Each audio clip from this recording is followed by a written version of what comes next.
আসসালামু আলাইকুম এভরিওয়ান। আজকে রান্না করতেছি সিমের বিচি দিয়ে রুই মাছ। আর এই সিমের বিচিটার রেসিপি চাইছিলাম আপনাদের সবার কাছে।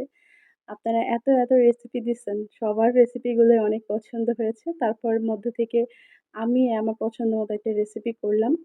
তো সিমের বিচিগুলা বাজার থেকে নিয়েছিলাম। একদমই ফ্রেশ ছিল সিমের বিচিগুলা মাশাআল্লাহ অনেক ভালো পড়ছে। মানে বাজারে আনার পরেই গিয়েছিলাম আমি তখনটায়। তো দেখে ভালো লেগে নিয়ে আসলাম বিচিগুলো।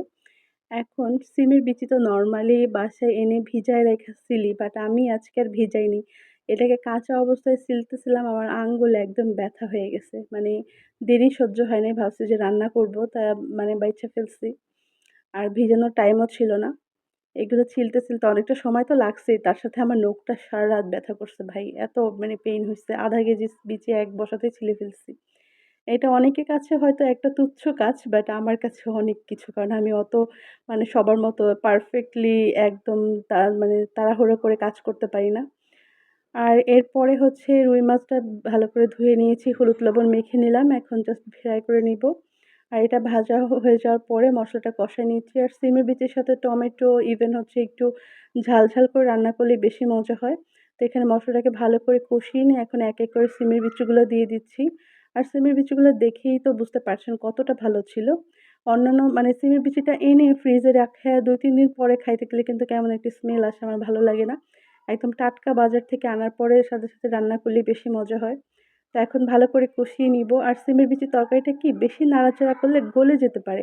তো এইটাকে আপনি সবসময় কম নাড়াচাড়া করাই ভালো, বাট আমি মানে তো অলওয়েজ যেকোনো তরকারি রান্না করতে গেলে বেশি ঘুঁটি, নাড়াচাড়া করতে থাকি বেশি। তবে আজকের বিচিটা একদম মানে পারফেক্টলি রান্না করতে পেরেছিলাম। আমার হাসব্যান্ডও খেয়ে বলছে অনেক ভালো হয়েছে। নরমালি সে তো আমার রান্নার কথা বলে সবসময় বাজে রান্না হয়। আমার রান্না নাকি সে খেতেই পারে না, অনেক বেশি ঝাল দেই।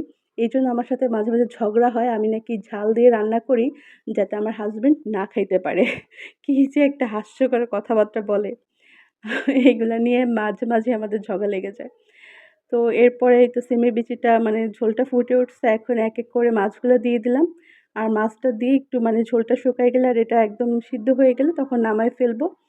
আর লাস্টের দিকে একটু ধইনা পাতা দিলেই হবে। ধইনা পাতা আবার কেউ যদি ধইনা পাতার স্মেল পছন্দ না করেন, তেলে রাখা জিরের গুঁড়া দিতে পারেন। ২ টার স্মেলই কিন্তু খুবই সুন্দর, খুবই ভালো লাগবে। তো আমি আজকে এখানে ধইনা পাতাই দিয়েছি। আমার কাছে শীতকালে তো আমি সব তরকারির মধ্যে ধইনা পাতা মাস্ট বি দেই। গরমের সময় হলে আমি অবশ্য এখানে তেলে রাখা জিরের গুঁড়া দিতাম। কারণ গরমের সময় আমি ধইনা পাতা ওইরকম খাই না। কারণ আনলেই নষ্ট হয়ে যায় দেখি। তো এখন বিচিটা দেখলাম, দেখতে মনে হচ্ছে একদম আস্ত, বাট চাপ দেওয়ার সাথে মেল্ট হয়ে যাচ্ছে। এটা একদম পারফেক্টলি রান্না হয়ে গেছে। এখন উপর দিয়ে জাস্ট ধনিয়াপাতা ছিটাই দিয়ে ১ মিনিট পরেই চুলাটা অফ করে দিব। তাহলে আমার রান্না হয়ে যাবে। আর আজকে এই একটা মাত্র তরকারি রান্না করেছি, কারণ এই তরকারিটাই অনেক মজা হয়েছে। এটার সাথে অন্য কোনো তরকারি রান্না করলে হয়তো কম্পেয়ার হয়ে যাবে। তো এইজন্য আজকে এইটাই রান্না করলাম। এটা দিয়ে মজা করে ভাতটা খাবো। তো দুপুরবেলা এরকম খাবারের প্লেট-টেট সাজায় নিছি। আর এই তো আজকের মতো ভিডিওটা এই পর্যন্ত রাখছি। সবাই ভালো থাকবেন। আল্লাহ হাফেজ। টাটা।